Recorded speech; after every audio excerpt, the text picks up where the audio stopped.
en esa lectura del Apocalipsis tan elocuente de tantas imágenes, la humanidad. La Virgen fue preservada, por gracia de Dios, del pecado original, figura de la Eva nueva, la Eva sin pecado original, la primera Eva. De ella nace Jesús como el nuevo Adán, el primer Adán, sin pecado original. Jesús aprendió de su humanidad. Jesús sabía cómo ser Dios, porque era el Hijo de Dios. Pero, si se me permite y no se escandalicen, no sabía cómo ser hombre. Aprendió de la Virgen a ser hombre. Aprendió todos los gestos. Muchas de las parábolas que Jesús luego utilizó, imagino que las habrá aprendido de la Virgen, de la manera de ser de la Virgen, de su vida de barrio, de su vida de convivencia con sus vecinos, de esas mujeres que pierden una cosa preciosa como una moneda. Bueno, le contaba esas historias a Jesús, la Virgen. Y seguramente Jesús quiso que la iglesia se pareciera mucho a su madre, por eso no se la llevó tan pronto, la dejó unos tiempitos, para que la iglesia primitiva iglesia, tuviera olor a maternidad, tuviera perfume de femineidad, tuviera aliento de ternura. Por eso dejó que la Virgen estuviera un tiempito a solas con los discípulos, para que ella le contara a los discípulos cómo era Jesús de niño. Imagino a Lucas escuchando el relato de la Virgen, este relato de su visita a Isabel, lo que sintió Isabel, lo que dijo Isabel, lo que ella se le ocurrió contestar en ese momento que acabamos de escuchar. Imagino que habrá contado como hace una madre, ¿no?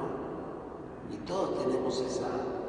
Cuando conocemos a alguien y nos gusta ese alguien y conocemos a la madre de ese alguien, siempre le preguntamos, por ahí me equivoco, pero creo que no, ¿cómo era de chico?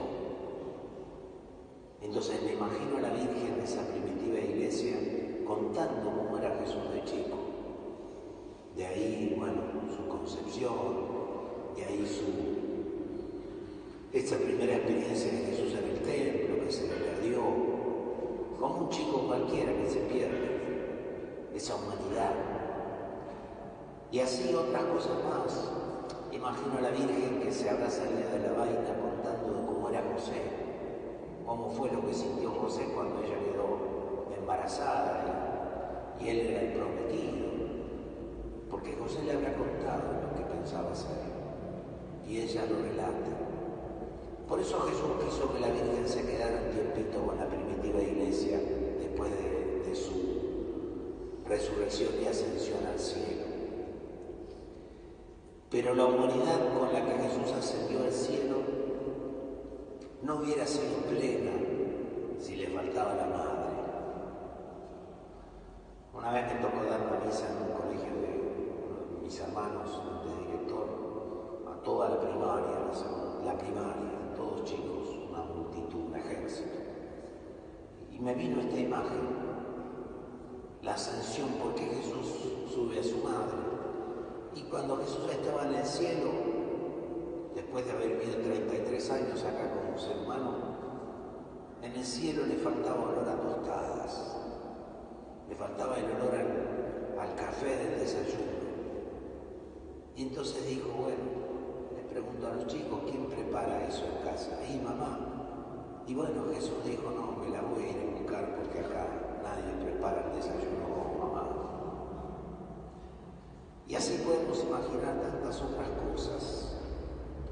Imagino a José, que ya había muerto, la Virgen que fue madre, viuda, la Virgen que experimentó lo que experimentan muchas madres y padres, que no tienen nombre, porque cuando uno se le pierde el marido es viudo, cuando uno pierde los padres es huérfano, pero cuando uno pierde un hijo no tiene nombre, no se lo puede nombrar, tan intenso es el dolor. Y me lo imagino a José en el cielo, viéndolo llegar a Jesús plenamente hombre, y decirle: ¿cuándo la traes a la Virgen? ¿Cuándo me la traes? Vos me prometiste que la iba a volver a ver. Y bueno, Jesús ya va a venir, ya va a venir. Y bueno, no se aguantó, porque en el cielo Jesús, si se me permite otra digresión humana, Jesús en el cielo sabía ser Dios, porque era el Hijo de Dios, pero en el cielo no sabía cómo ser hombre, porque la divinidad y la humanidad, y entonces tuvo que venir a buscarse a la Virgen, para que la Virgen también lo ayudara en los quehaceres del cielo. Y voy a decir otra herejía también, y digo, bueno, un Dios en tres personas, el Padre, el Hijo y el Espíritu Santo. Los seres humanos somos tan pedigüeños que tiene que haber tres personas en Dios para atendernos. Y por otro lado, cuando Jesús convirtió la salvación en universal, porque antes era solo para Israel, el Padre, el Hijo y el Espíritu Santo dijeron: no damos abasto, necesitamos una secretaria. Y entonces dijeron: vamos a nombrar a la Virgen secretaria de los pedidos humanos. Y entonces se la llevaron también. Por eso con esto culmino, pensando siempre por ahí en nuestras, como cristianos, como católicos, sin hablar de los evangélicos, que también por etapas a veces hemos sido más marianos, menos marianos. Hemos pasado por etapas que están muy parecidas a la relación que teníamos con mamá, la relación que teníamos con la mujer, la figura de la mujer. Y a veces somos más y menos. Y entonces se me ocurre a veces decir otra herejía más humana, que el que no tiene a la Virgen como madre, la padece como suegra. Porque parece que nos quita cosas del hijo. Tenemos miedo. Y entonces creo que es importante esto, ¿no? Pero Jesús dice que el Padre, ¿qué regalo le dio a la Virgen? La preservó del pecado original. El Espíritu Santo, ¿qué regalo le dio a la Virgen? Concebir sin intervención humana.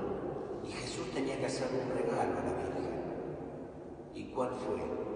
Preservarla de ser suegra. Ese regalito le dio a la Virgen. Pero bueno, imaginando que nuestra humanidad es la que más nos puede llegar a entender a Jesús, la Asunción fue el día de la Madre en el cielo, donde la Virgen se encontró con Jesús y ordenó las cosas humanas, y donde la Virgen también. ¿Por qué digo esto? A mí me toca, algunos no saben, me toca predicar. Mi tarea fija que yo tengo ahora como sacerdote es en el cementerio de la Chacarita, literal, ¿eh? Y entonces siempre le digo a la gente cuando regresamos al reposo, y le digo: el cielo no sería cielo si con los primeros que se encuentre este difunto no fuera con su papá y su mamá. El cielo no sería cielo para Jesús si no tuviera su madre. Y así como Dios la preservó del pecado original, ese misterio que lo creemos por la fe, Jesús la preservó de la muerte y se la llevó. ¿Para qué? Para que no murieran en ella tantos sentimientos y amor de hijo, amor de madre hacia Jesús, y los mantuviera vivos, esos sentimientos humanos de maternidad, y se pudiera perfumar el cielo con esa maternidad, esa femineidad, esa ternura. El día que la Virgen subió, fue subida a los cielos, el cielo se llenó de ternura, el cielo se llenó de flores. Los ángeles se postraron delante de ella y ella humildemente, como en las bodas de Caná, seguramente comenzó